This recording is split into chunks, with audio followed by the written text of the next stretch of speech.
Olá, eu sou o professor Pedro Uric e na aula de hoje nós vamos tratar sobre o que é o modelo matemático, a diferença entre o modelo estático e o modelo dinâmico e a resolução do modelo de crescimento populacional de Thomas Malthus.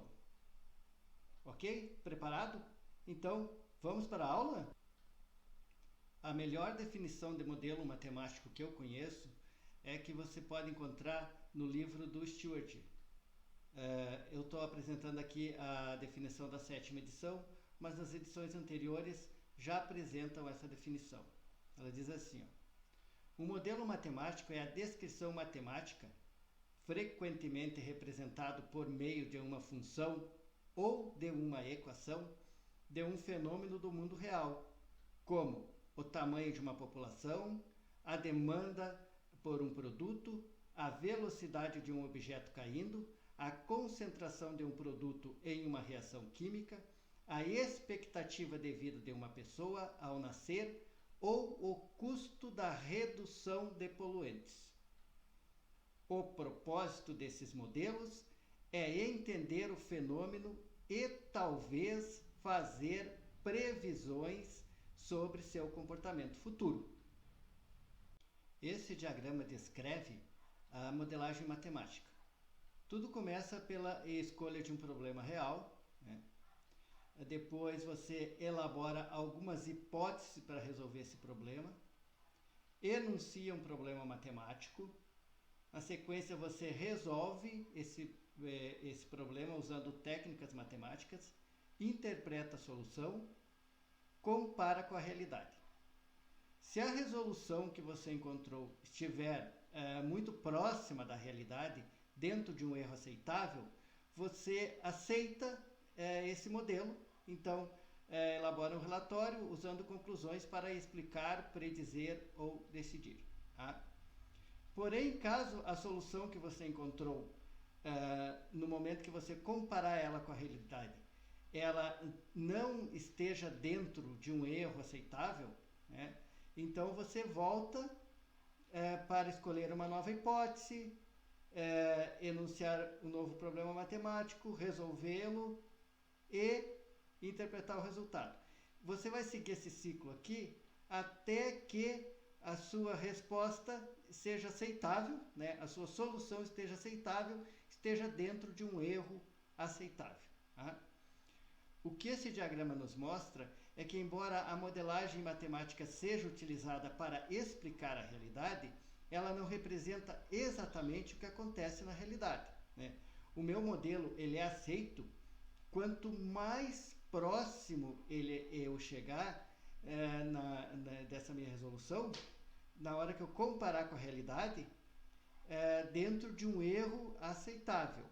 Então, sempre eu vou ter que trabalhar com a margem de erro para poder aceitar esse modelo como válido ou não. Então, agora nós vamos resolver esse problema aqui, que é um problema matemático bem conhecido, dos livros de matemática fundamental, também dos livros de cálculo 1. O que ele diz? Um fazendeiro deseja construir um galinheiro.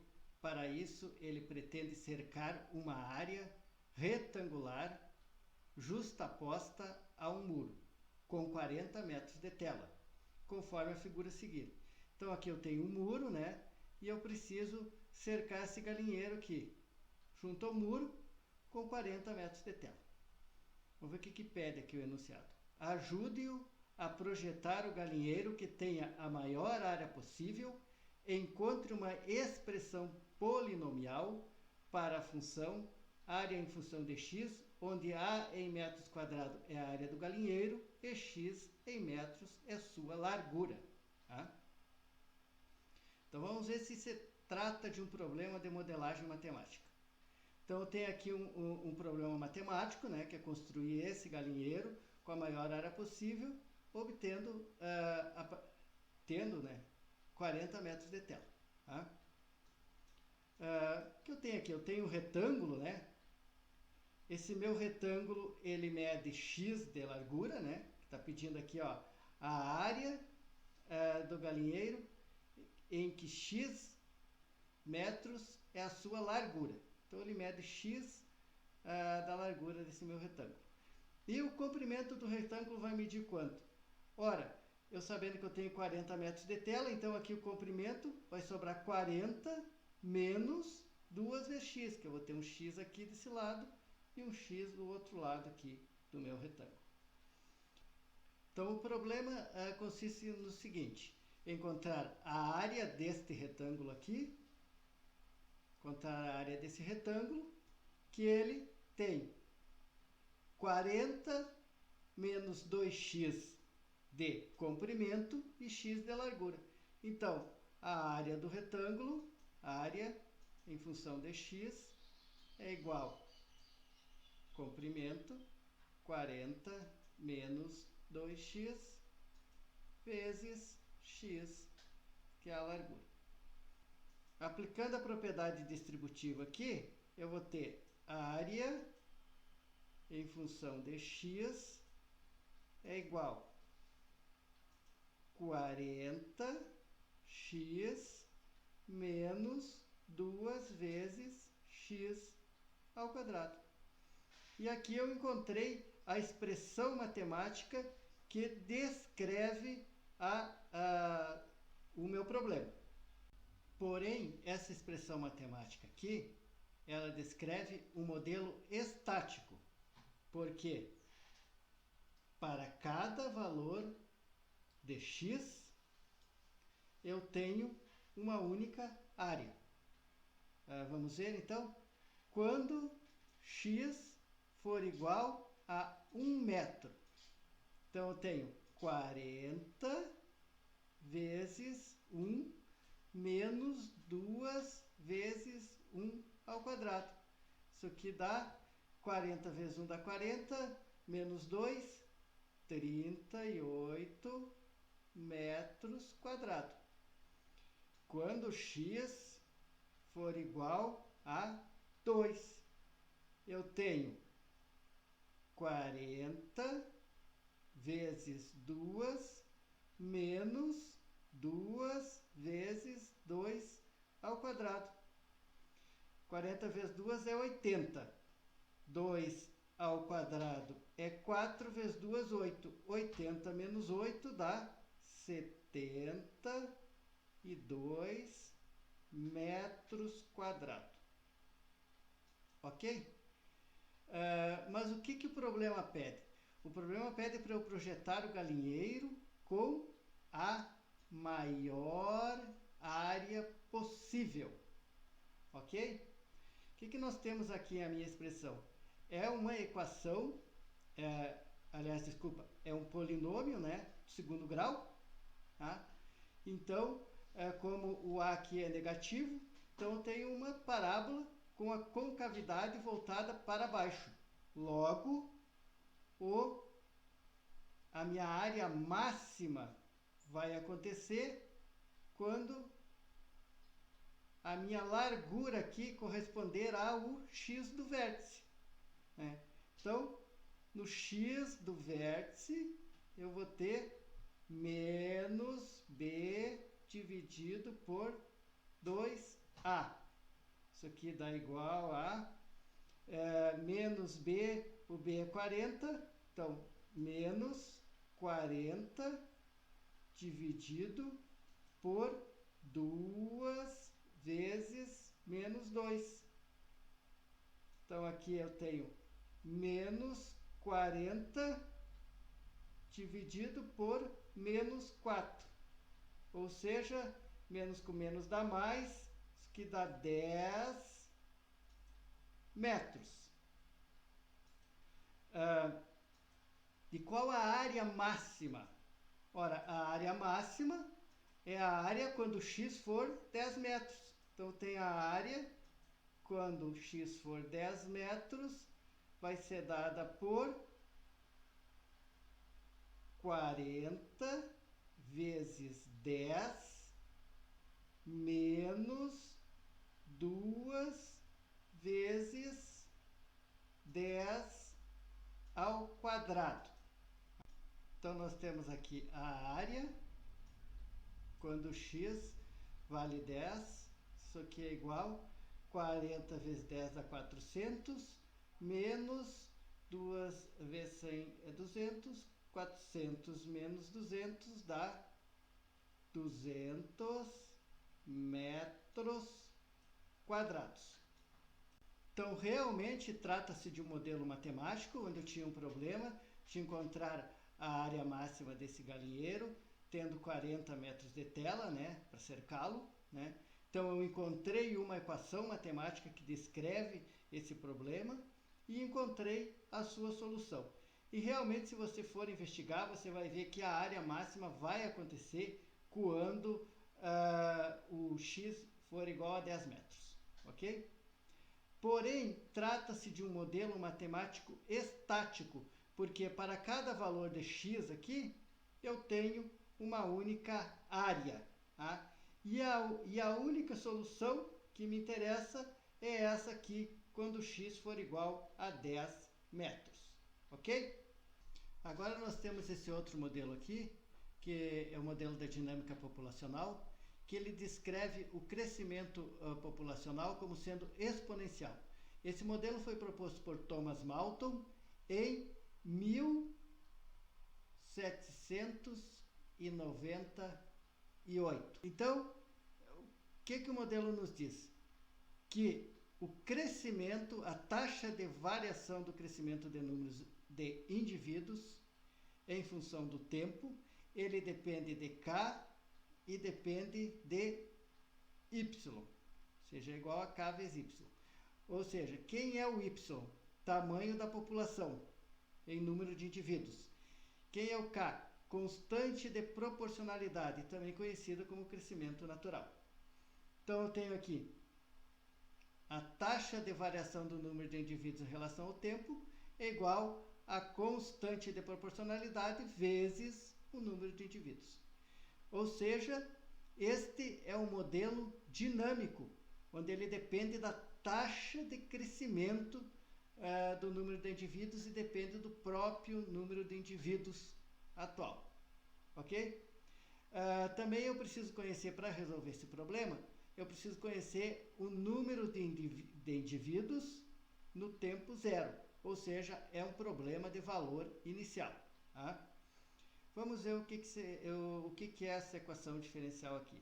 Isso aqui é uma equação diferencial de primeira ordem ordinária. Né? E nós vamos ver agora como se resolve esse tipo de equação diferencial aqui. Tá? Uma técnica para se resolver esse tipo de equação diferencial aqui. Então, nós vamos ver agora a resolução das equações diferenciais ordinárias de variáveis separáveis. Então, uma equação diferencial da forma derivada de y em relação a x é igual a g de x dividido por h de y é chamado de separável ou tem variáveis separáveis. Então, como exemplo, nós vamos resolver o problema de valor inicial.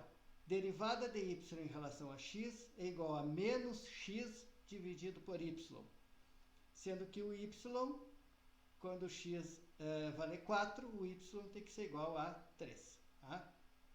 Por que esse tipo de equação é chamado de variável separável? Porque eu posso passar esse y que está aqui dividindo, eu posso passar multiplicando o dy. Então, eu vou ter aqui, ó, y vezes dy é igual. Esse dx que está dividindo, eu posso passar multiplicando menos x. Menos x vezes dx. Tá?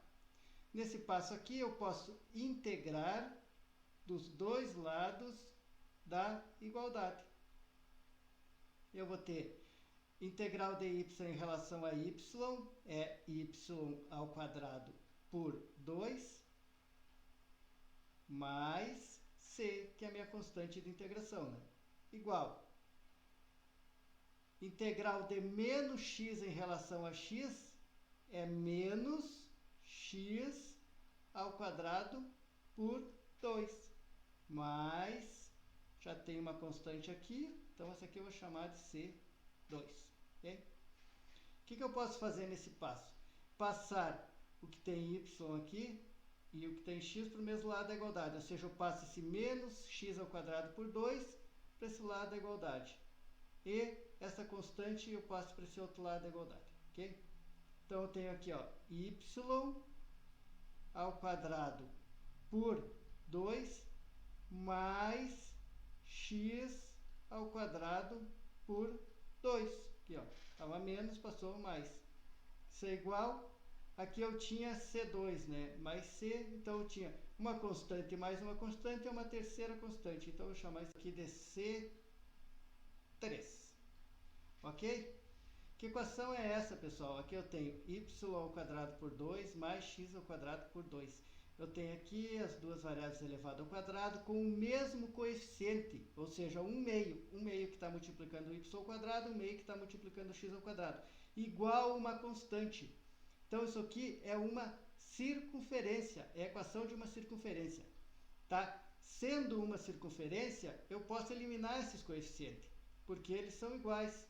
Então, eu tenho aqui, ó, eu vou ficar com y ao quadrado mais x ao quadrado, isso é igual, essa constante aqui, na verdade, é o raio da circunferência, né? R ao quadrado.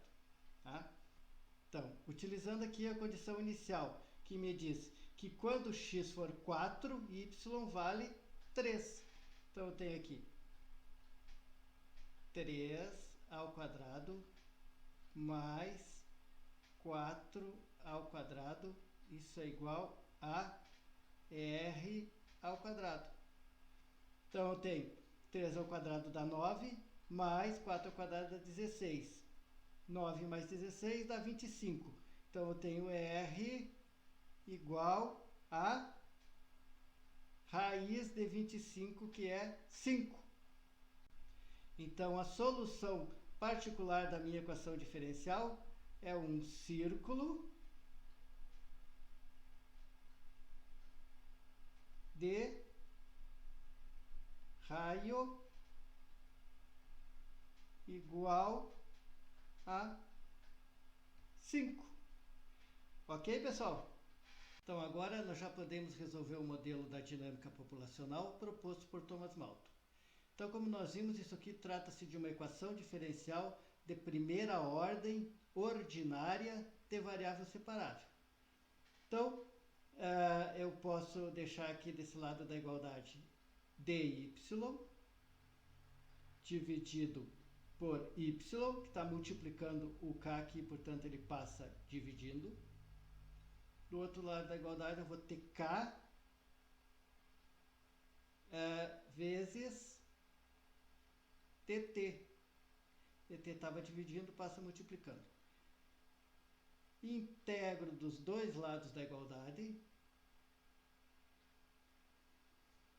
Integral de y dividido por y é ln de y. Integral de k em relação a t é k vezes t mais c. Tá? Nesse ponto aqui, eu já resolvi a equação diferencial. Porém, eu tenho aqui ln de y igual a k vezes t mais c. Então, fica muito difícil eu calcular algum valor aqui nessa minha função. Então, o que eu faço? Para mim me livrar desse ln de y, eu elevo os dois lados da igualdade a e. Então, eu tenho e elevado na ln de y. Esse outro lado da igualdade, eu vou ter e elevado na k vezes t mais c. E elevado na ln de y é igual a y. E aqui desse lado da igualdade, eu aplico a propriedade da multiplicação de potência de mesma base. Então, eu fico com a e elevado na c vezes e elevado na k vezes t. Então, aqui eu tenho y em função de t, isso é igual, e é uma constante elevado na c, que é outra constante, eu posso escrever isso aqui como uma terceira constante, que eu vou chamar de a, vezes e na k vezes t. Tá? Aplicando a condição inicial que diz que no tempo zero a população é y0, então eu posso escrever essa constante A como a minha população inicial, y0. Então, esta função aqui, ó, y dt é igual a y0 vezes e na kt, é o resultado da equação diferencial, né, proposta que descrevia o crescimento populacional segundo Thomas Malthus. Ok, pessoal? Então, por hoje era isso. Eu peço para vocês que deixem um like no vídeo para valorizar meu trabalho. Ok? Abração!